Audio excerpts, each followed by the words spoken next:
اعوذ باللہ من الشیطان الرجیم، بسم اللہ الرحمن الرحیم۔ Welcome back to my channel. دوستو، آج ہم اللہ کے سپاہی کی سیریز میں شروع کر رہے ہیں عماد الدین زنگی رحمۃ اللہ علیہ۔ ملک ایک باغ کی طرح ہے، جب تک باغبان اس کی آبپاشی اور حفاظت میں سرگرم رہے گا وہ سرسبز و شاداب رہے گا۔ جو ہی اس نے غفلت کی، سارا باغ اجڑ کر رہ جائے گا۔ دوستو، بیت المقدس کی آزادی کی بنیاد رکھنے والے عظیم سپہ سالار کی داستان۔ ہمیں اب الرحا پر حملہ کر دینا چاہیے، حکمران نے اپنے ماتحتوں سے ٹھہرے ہوئے لہجے میں کہا۔ اس طویل قامت حکمران کا رنگ گندمی مائل سرخ تھا، آنکھیں بڑی بڑی تھیں اور اس کا چہرہ پاکیزگی اور وجاہت کی منہ بولتی تصویر تھا۔ وہ اپنے ماتحتوں کو اپنے فیصلے سے مطلع کر رہا تھا کہ ہمیں اب الرحا پر حملہ آور ہو جانا چاہیے۔ الرحا، جسے صلیبی اوڈیسا کے نام سے پکارتے تھے، یہ شہر کبھی دیار بکر کی نواحی علاقے میں ایک نیم خود مختار عیسائی ریاست میں شامل تھا، لیکن اب صلیبی اس پر قابض ہو کر یہاں پہلی صلیبی ریاست قائم کر چکے تھے۔ عیسائی اسے پانچواں مقدس شہر مانتے تھے۔ ان کے دیگر مقدس شہر یروشلم، انطاکیہ، روم اور قسطنطنیہ تھے۔ صلیبیوں نے یہاں زبردست فوج قائم کر رکھی تھی اور وہ موصل، دیار بکر اور بغداد وغیرہ کے لیے مستقل خطرہ بنے ہوئے تھے۔ دریائے فرات کے کنارے واقع یہ شہر مضبوط فصیلوں سے گھرا ہوا تھا۔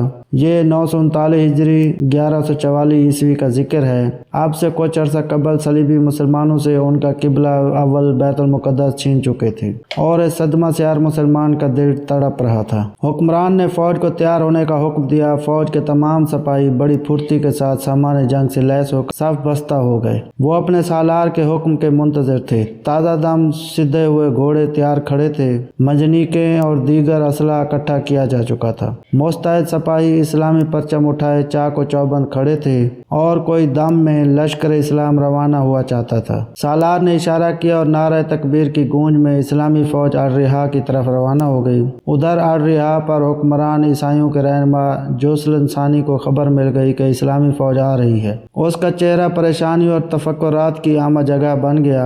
اس نے فوج کے سالار کو بلا کر جلدی جلدی کچھ ہدایات دیں۔ تھوڑی دیر بعد جوسلن ثانی اپنے چند وفادار ساتھیوں سمیت فرار ہو کر کسی محفوظ مقام کا رخ کر رہا تھا۔ اسلامی لشکر جلد ہی الرحا کی فصیلوں تک آ پہنچا۔ شہر کا محاصرہ کر لیا گیا اور مکمل ناکہ بندی کر دی گئی۔ اسلامی فوج کے سالار نے کہا، شہر کے حکام کو پیغام بھیج دیا جائے کہ اگر وہ ہتھیار ڈال دیں گے تو انہیں کچھ نہیں کہا جائے گا۔ پیغام بھجوا دیا گیا، لیکن کچھ دیر بعد ہر کارے عیسائی حکام کا جوابی پیغام لا رہے تھے جس میں اسلامی لشکر کی پیشکش کو ٹھکرا دیا گیا تھا۔ اب جنگ کرنے میں کوئی چیز مانے نہ تھی۔ اسلامی فوج کی منجنیقیں حرکت میں آ گئیں۔ شہر پر حملوں کا آغاز ہو گیا۔ شہر میں اسلحہ اور خوراک کا وافر ذخیرہ موجود تھا، چنانچہ شہر والے قلعے بند ہو کر 28 دن مقابلہ کرتے رہے، لیکن 29ویں دن قلعہ میں محصور عیسائی پھٹی پھٹی آنکھوں سے دیکھ رہے تھے کہ اسلامی فوج شہر کی فصیلیں توڑ کر شہر میں داخل ہو رہی ہے۔ الرحا فتح ہو چکا تھا۔ وہی صلیبی جنہوں نے کچھ عرصہ قبل بے گناہ مسلمانوں کے خون سے ہاتھ رنگے تھے،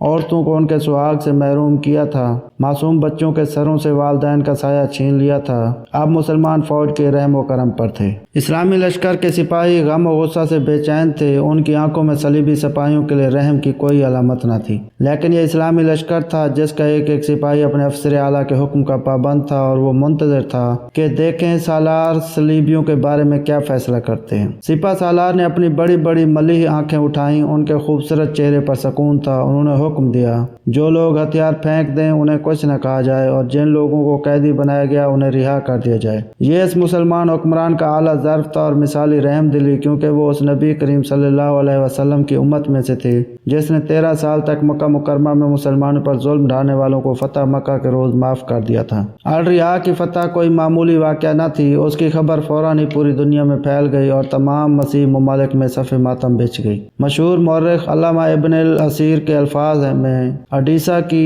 فتح فتح الفتوح تھی۔ ادھر پورے عالم اسلام میں خوشیاں منائی جا رہی تھیں۔ شعراء مبارکباد کی نظمیں کہہ رہے تھے۔ علماء و مشائخ الرحا کے فاتح کو محافظ اسلام اور مجاہد اسلام کبیر کے خطاب دے رہے تھے۔ خلیفہ بغداد مقتفی العمر اللہ بھی اس فتح سے بے حد خوش تھے۔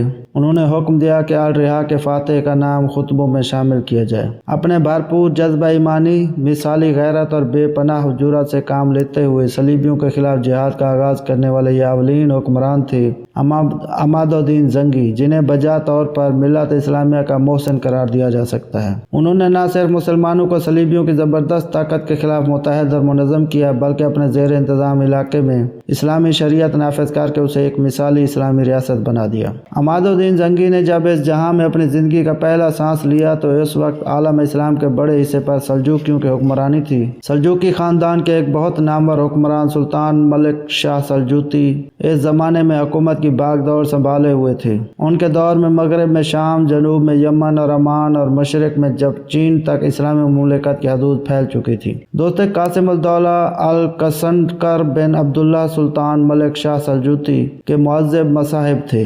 الکسندر ترکی زبان کا لفظ ہے اور اس کے معنی سفید باز کے ہیں۔ سلطان اپنے قابل وزیر نظام الملک طوسی کی رائے کا بڑا احترام کرتے تھے۔ طوسی کے مشورے پر سلطان نے الکسندر کو 447 ہجری میں حلب اور حماتا کا گورنر مقرر کیا۔ اسی سال الکسندر کو اللہ نے ایک بیٹے سے نوازا۔ الکسندر نے اپنے بیٹے کا نام عماد الدین رکھا۔ عماد الدین الکسندر کی اکلوتی اولاد تھے۔ 485 ہجری 1092 عیسوی میں ملک شاہ سلجوقی کی حیات مستعار کے دن پورے ہو گئے۔ ان کے بیٹے رکن الدین ابو المظفر برقیاروق نے شوال 487 ہجری میں سلجوقی سلطنت کی زمام کاج سنبھالی۔ یہ وہ دور تھا جب یورپ میں بیداری کی لہریں کروٹیں لے رہی تھیں۔ اس وقت عیسائیوں کی حکومت صرف براعظم یورپ تک محدود تھی، لیکن سلطان ملک شاہ سلجوقی کے انتقال کے بعد عیسائیوں نے بیت المقدس، فلسطین اور دیگر علاقوں کی طرف للچائی ہوئی نظروں سے دیکھنا شروع کر دیا۔ اسی دور میں فرانس کا ایک راہب پٹیر دی ہرمٹ اٹھا۔ اس نے ملک گھوم کر اپنی شعلہ بیانی سے مسیحیوں کے دلوں میں آگ بھڑکا دی۔ نومبر 1095 عیسوی میں فرانس کے شہر کلیئر ماؤنٹ میں پوپ اربن ثانی نے مسیحیوں کا بہت بڑا اجتماع بلایا۔ اجتماع میں عیسائی راہبوں، پادریوں اور عام لوگوں نے بڑی تعداد میں شرکت کی۔ اس اجتماع میں پوپ نے فتویٰ دیا کہ بیت المقدس کو کافروں کے قبضہ سے آزاد کروانے کے لیے خداوند یسوع مسیح کے ہر پیرو کا اولین فرض ہے کہ وہ اپنی جان کی بازی لگا دے۔ بیت المقدس اور فلسطین پر قبضہ کرنے کے لیے عیسائیوں نے جو جنگیں لڑی وہ صلیبی جنگیں کہلاتی ہیں، کیونکہ کلیئر ماؤنٹ کے اجتماع میں پوپ اربن ثانی نے لوگوں کو ایک صلیب دکھا کر کہا تھا، خداوند یسوع مسیح خود اپنی قبر سے یہ صلیب تمہارے سینوں پر آوازاں کرنے کے لیے نکلا ہے۔ یہی تمہاری نجات کا نشان ہے اور یہی تمہاری فتح کا ضامن ہے۔ صلیبی جنگوں کی کل تعداد 8 ہے اور ان کا عرصہ 1096 سن سے 1271 تک محیط ہے۔ ان میں سے پہلی 3 جنگیں مشہور ہیں۔ اگست 1096 عیسوی میں صلیبیوں کا پہلا لشکر بیت المقدس کی سمت روانہ ہوا۔ جون 1099 عیسوی میں صلیبی مسلمانوں کا قبلہ اول بیت المقدس پر قابض ہو چکے تھے اور کچھ عرصہ بعد ان کی حکومت بالائی الجزیرہ میں ماردین سے لے کر مصر کی سرحد العریش تک پھیل چکی تھی۔ عرض مقدس میں عیسائیوں کی 4 ریاستیں وجود میں آ چکی تھی، جن کے صدر مقامات بیت المقدس، الرحا، انطاکیہ اور طرابلس تھے۔ یہ دور مسلمانوں کے لیے بڑا کٹھن اور کرب انگیز تھا۔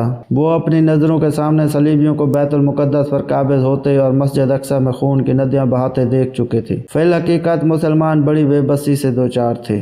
مسلمانوں کے اپنے رب سے دعائیں قبول ہوئیں اور ظلم ستم کے سیاہ رات میں بالآخر امید کی ایک کرن چمک اٹھی اور پھر اس کرن سے پھوٹنے والی کئی کرنوں نے دور دور تک اجالا کر دیا۔ جبر و استبداد کے گھٹا ٹوپ اندھیرے بھاگ کھڑے ہوئے اور ارض مقدس فلسطین نور اسلام سے جگمگا اٹھی۔ دوستو، شب ظلمت میں امید کی یہ پہلی کرن تھی۔ عماد الدین زنگی، جنہوں نے اپنی عظیم قوت ایمانی، بے مثال جرأت اور قیادت کی بے پناہ صلاحیتوں سے کام لیتے ہوئے پے در پے حملے کر کے صلیبیوں کے دانت کھٹے کر دیے، ان کے مضبوط اقتدار کی بنیادیں ہلا دیں۔ صلیبیوں کے خلاف جس مقدس جہاد کا انہوں نے 507 ہجری میں آغاز کیا، اسے پھر ان کے بیٹے نور الدین زنگی اور پھر صلاح الدین ایوبی نے دوسری اور تیسری صلیبی جنگوں میں پائے تکمیل تک پہنچایا۔ فی الحقیقت صلیبی سیلاب کے آگے بند باندھنے کے جرأت مندانہ اقدام میں پہل عماد الدین زنگی ہی نے کی۔ 487 ہجری 1094 عیسوی میں سلجوقی سلطنت کی باغ دوڑ سلطان رکن الدین ابو المظفر برقیاروق کے ہاتھوں میں آ چکی تھی۔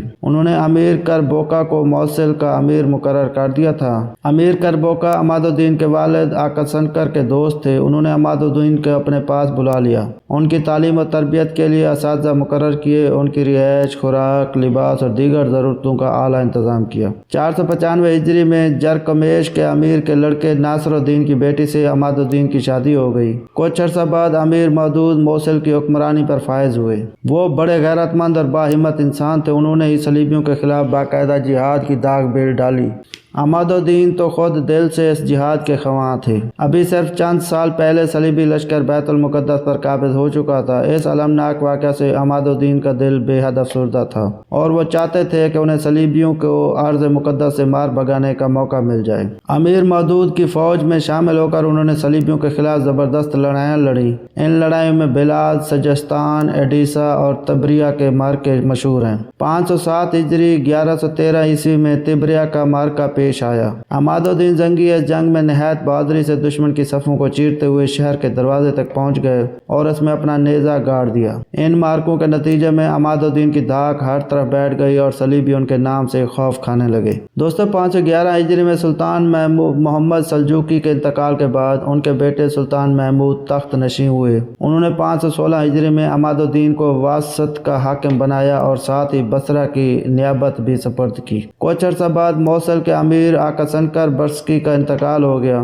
ان کے انتقال کے بعد صلیبیوں نے موصل کی طرف لالچائی نظروں سے دیکھنا شروع کر دیا۔ اس پر موصل کے دو سر کردہ علماء کرام بہادر الدین ابو الحسن علی شہروزی اور صلاح الدین محمد سلطان محمود کے پاس پہنچے اور ان کو مشورہ دیا کہ موصل میں کسی تجربہ کار شخص کو حاکم بنایا جائے۔ مشیروں سے مشورہ لیا گیا تو سب نے متفقہ طور پر رائے دی کہ موصل کی امارات کے لیے عماد الدین سے بہتر کوئی شخص نہیں ہے۔ چنانچہ عماد الدین موصل کے گورنر مقرر کر دیے گئے۔ دوستو عماد الدین نے رمضان المبارک 522 ہجری میں موصل کا انتظام سنبھال لیا۔ اس کے ساتھ ہی سلطان محمود نے اپنے دونوں بیٹوں علپ ارسلان اور فروخ شاہ کی تعلیم عماد الدین زنگی کے سپرد کر دی اور انہیں اتابک کا خطاب دیا۔ اتابک ترکی کا لفظ ہے اور اس کے معنی بزرگ اور اتالیق کے ہیں۔ یہ لقب سب سے پہلے سلطان ملک شاہ توسی کو دیا تھا۔ اس کے بعد سلجوقی سلطنت میں اس خطاب کو نہایت اہمیت حاصل ہو گئی اور یہ صرف اس امیر کو دیا جاتا جو بے حد محترم اور ذی عزت سمجھا جاتا تھا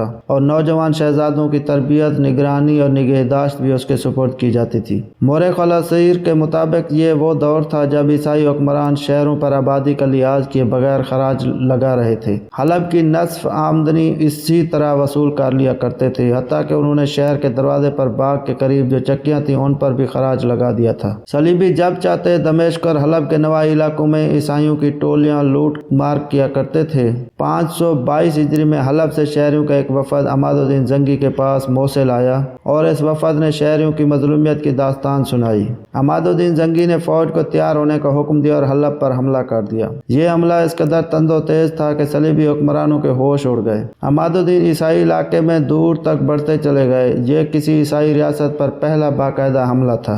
دشمن بھاگ کھڑا ہوا اور عماد الدین نے حلب کو مستقل چھاؤنی کی حیثیت دے دی۔ وہ تقریباً 1 سال یہاں مقیم رہے اور اس عرصہ میں انہوں نے آس پاس کی عیسائی چوکیوں کا قلعہ کما کر ڈالا۔ اگلے سال انہوں نے عیسائیوں کے زیر تسلط علاقے کے سب سے بڑے سرحد قلعہ حصن الاسارب پر حملہ کر دیا۔ اس صورتحال کو دیکھتے ہوئے یروشلم کے بادشاہ بالڈون نے فوراً جاگیرداروں اور رؤساء کی کانفرنس بلائی اور ان سے صلاح مشورہ کیا کہ عماد الدین زنگی کے حملے کا کیا مقصد ہو سکتا ہے۔ آیا یہ ایک وقتی جوش ہے اور ذاتی اغراض کے پیش نظر کیا جا رہا ہے یا پھر اس کے پیچھے کوئی بڑا مقصد اور تحریک کار فرما ہے؟ بیشتر مشیروں کا خیال یہ تھا کہ یہ ایک وقتی ابال ہے اور یہ بہت جلد اس آندھی کا زور ٹوٹ جائے گا، لیکن بعض مشیروں نے اندیشہ ظاہر کیا کہ یہ طوفان تھمنے والا نہیں ہے اور عماد الدین وہی شیر دل سالار ہے جس نے تبریہ کے دروازے پر نیزہ گاڑ دیا تھا۔ شاہ بالڈون نے فیصلہ کیا کہ ایک بڑی فوج تیار کی جائے اور حصن الاسارب کی سمت کوچ کیا جائے۔ حصن الاسارب حلب سے 4 میل کے فاصلے پر انطاکیہ کو جانے والے راستے پر تھا۔ جب عماد الدین کو بالڈون کی فوج کی آمد کی خبر ملی تو وہ بھی اپنے سپاہیوں کو لے کر آگے بڑھے اور دل دہلا دینے والے تکبیر کے نعروں کی گونج میں دشمن پر ٹوٹ پڑے۔ یہ جنگ نہایت خون ریز تھی اور صلیبیوں کے اس جنگ میں بہت زیادہ جانی نقصان ہوا۔ علامہ ابن خلدون کے مطابق 60-70 برس تک 20 صلیبی سپاہیوں کی ہڈیاں میدان جنگ میں بکھری رہیں۔ بالڈون کی فوج کو شکست دوچار کرنے کے بعد عماد الدین زنگی پر قلعہ الاسارب کی طرف متوجہ ہوئے۔ اور ایک زبردست حملہ کر کے قلعہ پر قبضہ کر لیا۔ بہت جلد قلعہ کی فصیلوں پر اسلامی پرچم لہرا رہا تھا۔ اس مضبوط قلعہ کی فتح سے صلیبی دہل کر رہ گئے، اب حلب اور نواحی علاقے صلیبیوں کی چھیڑ چھاڑ سے محفوظ ہو گئے تھے۔ اس دوران عیسائی فوجیں دشمن کے دروازے تک آ پہنچی تھیں۔ عماد الدین زنگی نے بحرین کا رخ کیا اور صلیبیوں کو خوفناک شکست دی۔ ان واقعات سے صلیبی اس قدر خوف ہوئے کہ ان کے پادری سیاہ ماتمی لباس پہن کر یورپی ممالک جا پہنچے اور وہاں نوے اور مرثیے پڑھنے لگے۔ اس فریاد کا اثر یہ ہوا کہ روم کے شہنشاہ فرانس نے لاکھوں سپاہیوں کو اکٹھا کیا اور 534 ہجری میں عرض شام پر یلغار کر دی۔ انہوں نے جو راستہ اختیار کیا اس میں شیزر کا علاقہ بھی آتا تھا۔ اس زمانے میں شیزر ابو العساکر سلطان ابن منقذ حکمران تھے۔ انہوں نے عماد الدین سے مدد طلب کی۔ عماد الدین نے فوراً فوج کو منظم کیا اور شیزر کے قلعہ کا محاصرہ کرنے والی صلیبی فوج کی جانب روانہ ہو گئے۔ دریائے آسی کے کنارے پر پڑاؤ ڈال کر انہوں نے کیسر روم کو میدان جنگ میں آنے کی دعوت دی اور کہا کہ آؤ ہم تمہاری تلواروں کا مزہ چکھیں اور تم ہماری تلواروں کا۔ شام روم کو قلعہ الاسارب کے عیسائیوں نے یہ کہہ کر خوف زدہ کر دیا کہ ابھی الاسارب کے مارکہ میں عماد الدین زنگی کا لشکر عیسائیوں کی فوج کا قلعہ کو کر چکا ہے، چنانچہ میدان جنگ میں مقابلہ سود مند نہ ہوگا۔ چنانچہ کیسر روم نے پہاڑوں کی بلندی سے مقابلے کو ترجیح دی، لیکن انہیں شاید علم نہ تھا کہ زنگی بھی ان نشیب و فراز سے بخوبی آشنا ہیں۔ زنگی کا لشکر بھی پہاڑ پر چڑھ گیا اور اتنا زبردست حملہ کیا کہ دشمن اپنا سارا سامان، اسلحہ، منجنیقیں وغیرہ چھوڑ کر بھاگ کھڑا ہوا۔ عماد الدین نے اپنی فوج کو لے کر صلیبیوں کا دور تک تعاقب کیا۔ ہزاروں صلیبیوں کو ہلاک، زخمی یا گرفتار کر لیا اور تعاقب اس وقت تک جاری رکھا جب تک کیسر روم کی فوج شام کے ساحل پر شاہی بیڑے میں سوار ہو کر روم کی طرف بھاگ کھڑی نہ ہوئی۔ اس لڑائی میں عماد الدین کی فوج نے بڑی مقدار میں مال غنیمت حاصل کیا۔ اس شاندار فتح پر بہت سے مسلمان شعراء نے مبارکباد کے قصیدے لکھے۔ شیزر کے بعد عماد الدین نے قلعہ عرفہ پر حملہ کیا جو طرابلس کے عیسائی نواب کے قبضہ میں تھا۔ پھر قلعہ بحرین کا محاصرہ کر لیا۔ اس سے قبل بحرین کے مضافات میں شاہ یروشلم اور شاہ فرانس کی متحدہ فوج نے عماد الدین کا مقابلہ کیا اور شکست کھائی۔ قلعہ بحرین کا محاصرہ 1 ماہ تک جاری رہا، جس کے بعد عیسائیوں نے ہتھیار ڈال دیے۔ 6 جمادی الاول 539 ہجری کا دن وہ تاریخی دن تھا جب عماد الدین نے پہلی صلیبی ریاست کے صدر مقام الرہا کو بھی تسخیر کر لیا۔ الرہا کی فتح کے بعد عماد الدین نے دریائے فرات کے مشرقی علاقے کی طرف پیش قدمی کی اور متعدد قلعے اور شہر فتح کیے۔ ان میں سیروج کا مشہور قلعہ بھی قابل ذکر ہے۔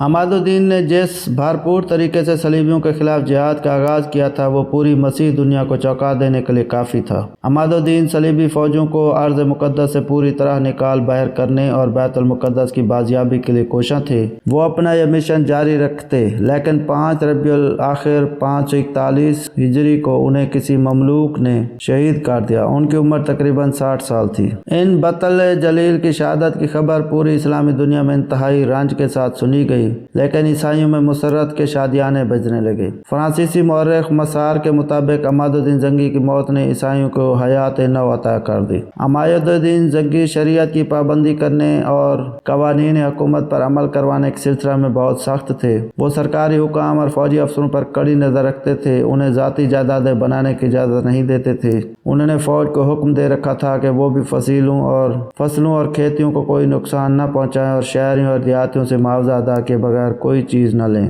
وہ کہتے تھے جو سلطان اپنی فوج کو رعایا کی املاک اور زمین پر قبضہ کرنے کی اجازت دیتا ہے وہ بڑا ظالم اور ظلم کو ریواج دینے کا موجب ہے۔ عماد الدین زنگی نہایت سخی، رحم دل اور غریبوں کے ہمدرد تھے۔ وہ ہر جمعہ کی نماز سے قبل 100 سرخ دینار مستحقین میں تقسیم کرتے تھے۔ اس کے علاوہ بھی وہ اپنے قابل اعتماد ماتحتوں کے ذریعے غریبوں کی امداد کرتے تھے۔ انہوں نے اپنے ماتحت افسران کو سختی سے ہدایت کر رکھی تھی کہ ان کے علاقے میں کوئی فرد ایسا نہیں ہونا چاہیے جس کے پاس کھانے کے لیے خوراک اور پہننے کے لیے لباس نہ ہو۔ عماد الدین زنگی کی سخاوت کی وجہ سے بعض مورخین نے انہیں ابو الجود کا خطاب بھی دیا ہے۔ عماد الدین زنگی نے اس قسم کا نظام حکومت نافذ کیا تھا کہ ان کی رعایا خود کو ایک وسیع خاندان کا حصہ سمجھتی تھی جس کے سربراہ وہ خود تھے۔ شہید زنگی بے روزگاروں کو خود روزگار فراہم کرتے، مزدوروں اور کاریگروں کو اجرت کم ہونے کی شکایت ہوتی تو اجرت بڑھواتے، جن کاشتکاروں کے پاس زرعی اراضی کم ہوتی انہیں زمین دلواتے تھے۔ عماد الدین زنگی اپنا یہ قول اکثر دہرایا کرتے تھے، ملک ایک باغ کی طرح ہے، جب تک باغبان اس کی آبپاشی اور حفاظت میں سرگرم رہے گا وہ سرد و شاداب رہے گا، جو ہی اس نے غفلت کی سارا باغ اجڑ کر رہ جائے گا۔